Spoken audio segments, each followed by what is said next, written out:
বিশ্ব আগাচ্ছে ঠিকই, বাট নিউক্লিয়ার কোনো যুদ্ধের দিকে। এখন বলবে ভবিষ্যৎবাণী করে দিল নিউক্লিয়ার যুদ্ধ হবেই, হবেই তো বলি নাই, বলেছি হওয়ার মুখোমুখি অবস্থা দাঁড়িয়ে আছে। যে কোনো মিলিটারি অ্যাফেয়ার্স যারা পড়াশোনা করে, ভালো মানের পলিটিশিয়ান যারা যারা ইন্টেলেক্ট রাখেন মাথার মধ্যে, শিক্ষিত সমাজ এবং মিলিটারি অ্যাফেয়ার্স যারা বোঝেন, তাদেরকে জিজ্ঞাসা করে দেখি যে আবু তো আদনান ভাই একটা লেকচারে বলেছিল যে সারা ওয়ার্ল্ড নাকি নিউক্লিয়ার যুদ্ধের দ্বারপ্রান্তে দাঁড়িয়ে আছে, কথাটা কতটুকু সত্য? তারা অ্যান্সার দিবে ইনশাল্লাহ। দেখেন, এই শিক্ষিত সমাজ অ্যান্সার দিবে ইনশাল্লাহ। তাকে জিজ্ঞেস করতে যায় না যে বিষয়ে কোনো জ্ঞানী রাখে না। আমার কথা কি বুঝতে পারছেন? যারা এই সেক্টরে পণ্ডিত তাদেরকে জিজ্ঞাসা করেন, তারা বলবে যে হ্যাঁ, এটা মুখোমুখি দাঁড়িয়ে আছে, যে কোনো সময় হতে পারে, হতে পারে, হতে পারে। আমরা নিউক্লিয়ার যুদ্ধ হবে কিনা তা তো আর আমরা কোরআন সুন্নাহয় পাইনি। এতটুকু পেয়েছি, মালহামা হবে। কি হবে? মালহামা মানে মহাযুদ্ধ। এটা বিভিন্ন কান্ট্রির মধ্যে জড়িয়ে পড়তে পারে, আল্লাহু আ'লাম বিসসাওয়াব। এতটুকু জেনেছি, ইরাকের ইউফ্রেটিস নদীর সোনার পাহাড়কে কেন্দ্র করে বিশাল যুদ্ধ হবে, এটা জেনেছি, হাদিসে আছে। শুধু তাই নয়, নবী সাল্লাল্লাহু আলাইহি ওয়াসাল্লাম বলেছেন প্রতি 100 জনের মধ্যে, প্রতি 100 জনের মধ্যে 99 জন মানুষ ওই যুদ্ধে মারা যাবে। যারা যুদ্ধে অংশ নিবে তাদের কথা বলা হচ্ছে। মুসলিমদেরকে বলা হচ্ছে তোমরা ওই সম্পদে হাতও দিবে না। ওই সম্পদ নেয়া তো দূরের কথা, ওখানে হাতও দিতে যেও। আমার কথা কি বুঝতে পারছেন? তো দেখছেন বিশ্ব এগিয়ে যাচ্ছে, কিন্তু আমরা বলছি যে একটা নিউক্লিয়ার ওয়ারের দিকে এগিয়ে যাচ্ছে। দেখছেন ইকোনমিক্যালি আমরা খুব সমৃদ্ধ হচ্ছি, সারা বিশ্ব, তাই না? কিন্তু বিশ্বের অনেক দেশ, বিশ্বের অনেক কান্ট্রি ইকোনমিক্যালি এখন একটা দুরবস্থার সম্মুখীন হয়ে আছে। এটা রিয়েলিটি আর ভিজুয়াল ওয়ার্ল্ড এক জিনিস নয়। আপনি দেখছেন মেয়েরা খুব এগিয়ে যাচ্ছে, একদম ওই যে স্টেজে উঠে নাচানাচি করছে, অধিকার আন্দোলন এভরিথিং, তাই না? কিন্তু বাস্তবতা কি জানেন? বাস্তবতা হচ্ছে আমাদের মা বোনরা বেপর্দা হচ্ছে দিন দিন বেশি, এবং তারা এগিয়ে যাচ্ছে জাহান্নামের দিকে। আর নবীজি বলেছেন এই কথাই, শেষ জামানায় এক শ্রেণীর নারী বের হবে, নিসাউন, মহিলা, ক্যাসিয়াতুন, যারা কাপড় পরে থাকবে, আরিয়াতুন, তারপরেও নগ্ন হবে কাপড়, এবং তারা অন্যকে আকৃষ্ট করবে, যে সিডিউসড করবে, এবং অন্যের দিকেও আকৃষ্ট হবে, মানে নিজেও সিডিউস হবে। তো এই শ্রেণীর মেয়েরা কি এখন বের হয়নি? নবীজি বলেছেন এক শ্রেণীর মেয়ে বের হবে, পুরুষের পোশাক পরে থাকবে। কিসের পোশাক? পুরুষের পোশাক। এখানে শুধু বাহ্যিকভাবে পুরুষের পোশাক নয়, বাহ্যিকভাবে তো পুরুষের পোশাক পরেছেই অনেক আগেই। যান এই যে বনানী, আপনার শপিং মলস, গুলশান, ঢাকার বিগ সিটিজ, মেগা সিটিজের মেগা পয়েন্টগুলো তো যান, আপনি নিজের চোখেই দেখতে পাবেন। আপনার এখানেও আছে? আচ্ছা, যাই হোক, হ্যাঁ, থাকতেই পারে, কারণ এগুলো তো এখন ছড়িয়ে পড়েছে কিভাবে? এই যে মোবাইল ফোনের মাধ্যমে। এমন কোনো জায়গা নাই এখন, বিশ্বের এমন কোনো জায়গা নাই যেখানে এই ফিতনাগুলো আসলে ছড়িয়ে পড়ে নাই। সো তারা ছড়িয়ে পড়েছে। এখন নবী সাল্লাল্লাহু আলাইহি ওয়াসাল্লাম এটাই বলছেন যে মেয়েরা পোশাক পরিবর্তন হয়ে যাবে, ছেলেরা মেয়ের পোশাক পরবে, মেয়েরা ছেলের পোশাক পরবে। পরে নাই? আর কোন নিদর্শনের জন্য অপেক্ষা করছেন? শুধু পোশাক পরিবর্তন মানে বাহ্যিক পোশাক নয়, এখানে আপনার সমাজের ফাংশনাল রোলটাও চেঞ্জ হয়ে যাবে। মেয়েরা ছেলেদের জায়গায় আসবে, ছেলেরা মেয়েদের জায়গায় আসবে। এসেছে কি আসে নাই? আচ্ছা, একটা বড় সাইন বলেছেন নবী সাল্লাল্লাহু আলাইহি ওয়াসাল্লাম লাস্ট ডে বা কিয়ামতের, সেটা হলো যে সমাজের সবচেয়ে নিম্ন শ্রেণীর মানুষ, মানে যাদের পরনে কাপড় ছিল না এবং পায়ে স্যান্ডেল ছিল না, বড় লোকদের কথা বলা হচ্ছে না এই হাদিসের মধ্যে। এখানে বলা হচ্ছে যে আনতারাল হুফাতাল উরাতাল আলাতা রিয়া আশ-শাই ইয়াতাতাওয়ালুনা ফিল বুনিয়ান।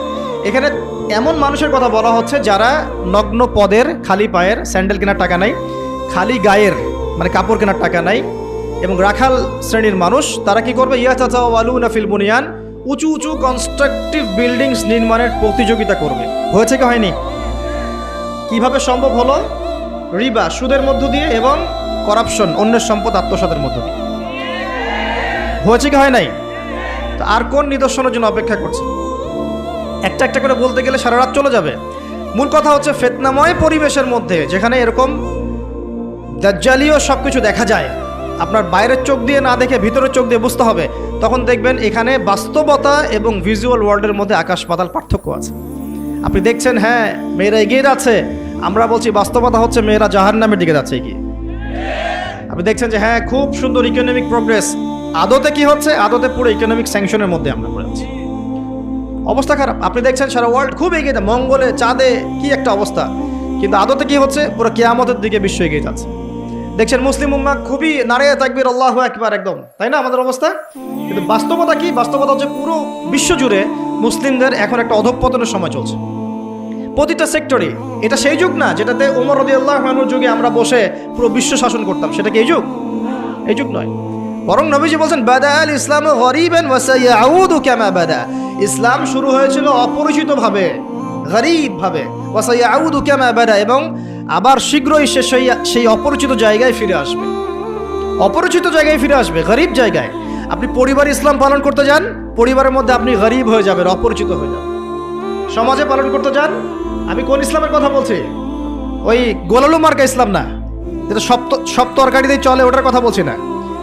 যে ইসলাম ফলো করলে আপনার হাতে আগুন ধরে রাখার মতো অবস্থা হয়, ওটা ফলো করেন, সমাজে আপনি বিচ্ছিন্ন হয়ে যাবেন। বিশ্বে পালন করতে যান, দেখবেন আপনাকে কোণঠাসা করে রেখে দিয়েছে। এই হলো অবস্থা, গরীবান। এই অবস্থায় কি হবে? যেটা আপনি বাহ্যিক চোখে দেখছেন, বাস্তবতা এমন নাও হতে পারে। আল্লাহ পাক আমাদেরকে এই সিচুয়েশনটাকে বোঝার তৌফিক দান করুন। আর সিচুয়েশন বুঝতে গেলে বাহ্যিক জ্ঞান যথেষ্ট নয়, ইন্টারনাল কি লাগবে? আল্লাহর বসিরা এবং নূর এবং মারিফত দরকার আছে। এটা কি জিনিস? এটা আমি আপনাকে আসলে ওই ক খ গ ঘর মতো পড়িয়ে বোঝাতে পারবো না, তবে আমি চেষ্টা করছি। আমার দিকে মনোযোগ দেন। খিদর আলাইহিস সালাম যা দেখছেন, মুসা আলাইহিস সালাম কি তাই দেখেছিলেন? আচ্ছা, খিদর আলাইহিস সালাম যে তিনটা ঘটনা ঘটলো, এই তিনটা ক্ষেত্রে খিদর সঠিক ছিলেন না ভুল? তাহলে তিনি এমন কি দেখলেন, কি বুঝলেন, কি শুনলেন যেটা মুসা আলাইহিস সালাম পারলেন না, বুঝলেন না? এটা কি? এটাই হচ্ছে আল্লাহ পাকের বসিরা বা মারিফত বা দূরদর্শিতা, যেটাকে আমরা আল্লাহর নূর বলি। তিনি আল্লাহ পাকের নূর দিয়ে দেখছেন। এখন আমরা বুঝলাম শেষ জামানায় টিকে থাকতে হলে আমাদেরকে এরকম দৃষ্টিভঙ্গি নিতে হবে, এতটুকু বুঝতে পেরেছে। কিন্তু এই দৃষ্টিভঙ্গি অর্জিত হবে কিভাবে, এই বিষয়টা আমরা বুঝতে পারছি না। পরিবেশটা নষ্ট করেন না। এই দৃষ্টিভঙ্গি অর্জিত হবে কিভাবে, এটা কি জানা দরকার নাই? আচ্ছা, আসুন সেদিকে কথা বলি। প্রথম কথা, প্রিয় ভাইয়েরা, এই দৃষ্টিভঙ্গি অর্জন করতে হলে আগে কলব পরিষ্কার করতে হবে। কি করতে হবে? আচ্ছা, এটা কিভাবে হবে? সার্ফ এক্সেল দিয়ে ঘষবেন? আচ্ছা, কলব পরিষ্কার করার জন্য আমি কয়েকটা ফর্মুলা বলে দিই আগে। এটা সবার জন্যে। এবং বিশ্বাস করেন, এখন আমরা সমাজে যারা বসবাস করি, বেশিরভাগ আমরা মৃত কলব নিয়ে বসবাস করি, বেশিরভাগ। যদি কলব জিন্দাই হতো তাহলে হক বাতিল চিনতে পারতাম না। যদি কলব জিন্দাই থাকতো তাহলে কি দুনিয়ার এই মোহের মধ্যে ব্যস্ত থাকি? যদি কলব জিন্দা থাকতো সারাদিন, তাহলে দুনিয়ার ফিকিরে ব্যস্ত থাকতে পারি। যদি কলব জীবিতই থাকে তাহলে কাউকে দাফন করার পরে দুনিয়াবি খোশ গল্পে কেউ মত্ত হতে পারে? যদি কলব জিন্দা থাকে তাহলে কেউ মানুষকে ঠকাতে পারে, মাপে কম দিতে পারে, কেউ কি গোপনে পাপ করতে পারে, কেউ কি অন্যের সম্পদ আত্মসাৎ করতে পারে? কলব জিন্দা থাকলে কেউ সুদ খায়, কলব জিন্দা থাকলে কেউ জেনা করে, কলব জিন্দা থাকলে কেউ এরকম নোংরা কনসার্টে যেতে পারে?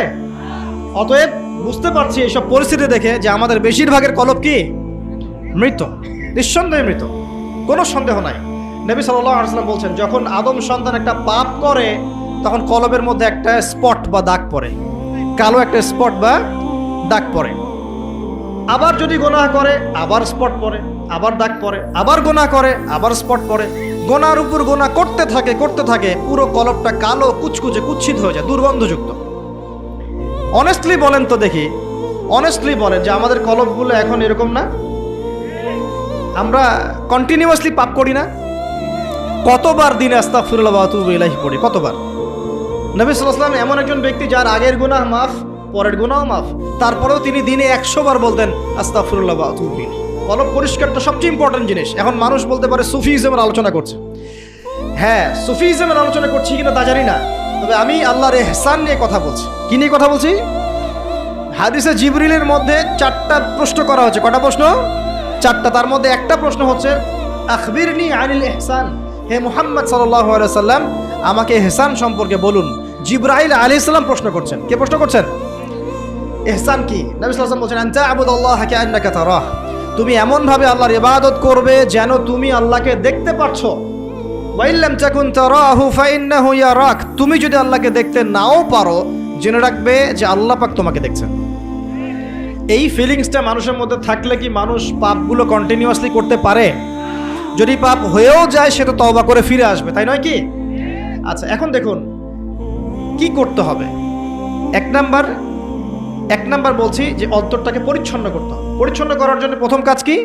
প্রথম কাজ হচ্ছে 5 ওয়াক্ত নামাজকে আঁকড়ে ধরা। কি করা? 5 ওয়াক্ত নামাজকে আঁকড়ে ধরা। যদি আপনি জামাত মিসও করে ফেলেন, বাসায় পড়ে ফেলবেন, নামাজ বাদ দেওয়া যাবে না। মানে জামাত মিস করে ফেলেছি জন্য নামাজ বাদ, এমন নয়। নামাজ জামাত মিস হয়ে গেছে, আচ্ছা হয়ে গেছে, ঘুমিয়েছিলেন বা মনে ছিল না বা ব্যস্ত ছিলেন, কথার কথা, যখনই সময় পেয়েছেন, মনে পড়েছে, ঘুম থেকে উঠেছেন, নামাজ পড়তে হবে, একাই পড়তে হবে। বাদ দিবেন আজকে থেকে? বরং আমরা চেষ্টা করব ইনশাআল্লাহ জীবনে যে নামাজগুলো কাজা হয়ে গেছে সেগুলো যেন হিসেব করে আদায় করে দেয়া সম্ভব হয়, এটাও চেষ্টা করা উচিত। আল্লাহ পাক তৌফিক দান করুন। 1 নম্বর নসিহত, নামাজ ছাড়া যাবে না।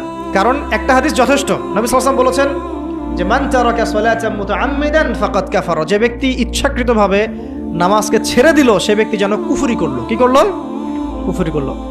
মুআজ বিন জাবাল রাদিয়াল্লাহু আনহুর হাদিসে এসেছে, নবী সাল্লাল্লাহু আলাইহি ওয়াসাল্লাম বলেছেন মান তারাকা সালাতান মুতাআম্মিদান ফাকাদ বারিআত মিন জিম্মাতিল্লাহ, যে ব্যক্তি ইচ্ছাকৃতভাবে তার উপর অর্পিত ফরজ নামাজ ত্যাগ করলো সে ব্যক্তি আল্লাহ পাকের জিম্মেদারি থেকে মুক্ত হয়ে গেল, তার উপর আল্লাহর কোনো জিম্মেদারি নাই। প্রথম নসিহত, যদি অন্তর পরিচ্ছন্ন করতে চাই, নামাজ। মনে থাকবে ইনশাআল্লাহ। আল্লাহ আমাকে তৌফিক দান করুন, আপনাদের সবাইকে তৌফিক দান করুন। 2 নম্বর, বেশি বেশি কোরআন তেলাওয়াত। বেশি বেশি কি? কোরআন তেলাওয়াত। কোরআন তেলাওয়াতের কোনো বিকল্প নেই। প্রত্যেক দিন কিছু কিছু আয়াত এবং সূরাগুলো অবশ্যই তেলাওয়াত করার চেষ্টা করবেন। যেমন আমি বলে দেই, কিছু বলে দিই, মনে রাখেন, কিছু কিছু শিখেন। 1 নম্বর সূরা ফাতিহা, 2 নম্বর সূরা ফালাক, নাস, ইখলাস 3 বার করে সকাল সন্ধ্যা। সূরা ফালাক, নাস, ইখলাস, কুল হুয়াল্লাহু আহাদ, কুল আউযু বিরাব্বিল ফালাক এবং কুল আউযু বিরাব্বিন নাস 3 বার। সূরাতুল কাফিরুন ঘুমানোর আগে 1 বার।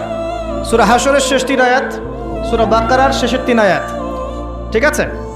তারপরে সূরা মুমিনুনের কিছু আয়াত, আয়াতুল কুরসি, সূরা আলে ইমরানের শেষের 10 আয়াত, সম্ভব হলে সূরা মুলক, প্রত্যেক জুমায় সূরাতুল কাহফ, অথবা আপনি চাইলে এই যে মানুষ অনেকে ঝাড়ফুঁকের সমস্যা হয় না, বদনজর লাগা, ঝাড়ফুঁক, কুফরি কালাম, সেসব ক্ষেত্রে আপনি সূরা জিনের প্রথম 10 আয়াত, সূরা সফফাতের প্রথম 10 আয়াত, সূরা ইয়াসিন, সূরা কাহফের প্রথম 10 শেষ 10, এগুলোর উপর আমল করতে পারেন। ইনশাআল্লাহ দেখবেন আপনার জীবনে বরকত আসবে। আপনি চোখ লাগা, বদনজর, এই যে হিংসুকের হিংসা, চোখ লাগা, বদনজর, কুফরি, তাবিজ, কালাম, এগুলো থেকে বেঁচে থাকবেন ইনশাআল্লাহ। আল্লাহ পাক আপনার পরিবারকে, আপনাকে বাঁচাবে ইনশাআল্লাহ কোরআনের বদৌলতে। এবং এগুলো যদি মুখস্থ করে ফেলতে পারেন এবং নিয়মিত মাঝে মাঝে নামাজে পড়েন, এমনি তেলাওয়াত করেন, ইনশাআল্লাহ তাআলা কোরআন আপনার জীবনে প্রোটেকশন নিয়ে আসবে, আল্লাহর রহমত, বরকত নিয়ে আসবে ইনশাআল্লাহ। এবং কোরআনের মধ্যে কি আছে? শেফা, আরোগ্য আছে। ওয়া নুনাজ্জিলু মিনাল কোরআন মা হুয়া শিফাউ ওয়া রাহমাতুল লিল মুমিনিন। আল্লাহ পাক বলছেন আমি কোরআন নাজিল করেছি, এর মধ্যেই মুমিনদের জন্য শিফা আছে, শিফা, আরোগ্য আছে, এবং আল্লাহর রহমত, দয়া আছে। আমরা আরোগ্য চাই না? আল্লাহর দয়া চাই না? আর এই আরোগ্য শুধু দৈহিক রোগের আরোগ্য নয়, কলবের রোগের আরোগ্য। তো কোরআন তেলাওয়াতকে বাড়িয়ে দেওয়ার চেষ্টা করেন, আল্লাহ পাক তৌফিক দান করুন।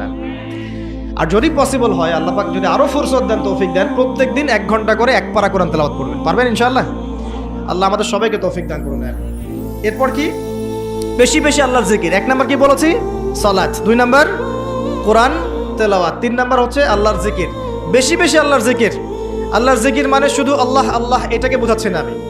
আল্লাহর জিকির মানে আপনি সবসময় ফিল করবেন, আল্লাহকে স্মরণ করবেন যে আল্লাহ পাক আপনাকে দেখছেন, আপনি আল্লাহর ইবাদত করছেন, আল্লাহ আপনাকে দেখছেন। আপনি আল্লাহকে দেখতে না পারলেও আল্লাহ আপনাকে দেখছেন, আল্লাহ আপনার কথা শুনছেন, আল্লাহ হাজির নাজির, আপনি ফিল করবেন। জিকির মানে কি? স্মরণ করা। জিকির মানে কি? স্মরণ করা। আপনি সুবহানাল্লাহ পড়ছেন, আল্লাহর জিকির করছেন, আলহামদুলিল্লাহ পড়ছেন, আল্লাহু আকবার পড়ছেন, লা ইলাহা ইল্লাল্লাহ পড়ছেন, হ্যাঁ, লা হাওলা ওয়ালা কুওয়াতা ইল্লা বিল্লাহ পড়ছেন, এগুলোতে আপনি আল্লাহর জিকির করছেন, আলহামদুলিল্লাহ। এখন ব্যবসা করতে গিয়েছেন, এই যে মাপের দাড়িপাল্লা উঠালেন, এই যে মাপে কম দিচ্ছেন, এখন কি আল্লাহ আপনাকে দেখছেন না? এই যে আপনি আল্লাহকে স্মরণ করছেন যে আল্লাহ আমাকে দেখছেন, মাপে কমটা দেওয়া যাবে না, যদিও কাস্টমার বুঝতে পারছে না। এই যে আপনি আল্লাহকে স্মরণ করলেন, এটাই আল্লাহর জিকির। এটা কি? আল্লাহর জিকির। আপনি ওই যে স্কুলে গিয়েছেন বা কলেজে গিয়েছেন, এখন মাশাআল্লাহ আপনার তো বান্ধবীর অভাব নাই, কয়েকজন বান্ধবী আপনাকে ফোর্স করছে, চল ওখানে গিয়ে কফি খাই, এই করি সেই করি, আজকে ঘুরে আসি রমনা পার্ক, নাকি? তো এখন আপনি আল্লাহকে স্মরণ করছেন যে আমি আল্লাহকে দেখতে না পারলেও আল্লাহ তো আমাকে দেখছেন, না আমি তোমাদের সাথে যেতে পারবো না, এটা আমার জন্য জায়েজ নাই। এই যে আপনি আল্লাহকে স্মরণ করলেন, এটার নাম কি? আল্লাহর জিকির। সমাজের দায়িত্ব পেয়েছেন, আলহামদুলিল্লাহ, দায়িত্ব পাওয়া খারাপ কিছু নয়, এটাকে সঠিকভাবে পালন করাটাই চ্যালেঞ্জ। দায়িত্ব পাওয়া খারাপ কিছু নয়, দায়িত্বটাকে সঠিকভাবে পালন করাটা চ্যালেঞ্জ। দায়িত্ব পালন করতে গিয়ে আপনি ন্যায় বিচার করছেন, যখন দেখছেন যে এমন একটা বিচার সামনে চলে আসছে যে এখানে তো সমস্যা, এখানে ন্যায় বিচার করলে আমাকে হয়তো কিছু প্রতিবন্ধকতা শিকার হতে পারে, আর যদি অন্যায় করি তাহলে দুনিয়ার স্বার্থ আছে। এখন আপনি যদি অন্যায়টাকে বেছে নেন, আপনি আল্লাহর জিকির করেন নাই। যদি তখন আপনি ন্যায়টাকে বেছে নেন, আপনি তখনও আল্লাহর জিকির করেছেন। আল্লাহর জিকির শুধুমাত্র সুবহানাল্লাহ, আলহামদুলিল্লাহ, তাসবিহ, তাহলিলে নয়। সমাজে চলতে ফিরতে উঠতে বসতে সবখানে আল্লাহর জিকির আছে। আল্লাহর স্মরণ, আল্লাহকে স্মরণ করো, আল্লাহ পাক তৌফিক দান করুন। তো জিকির বাড়িয়ে দেই। 4 নাম্বার কি? 4 নাম্বার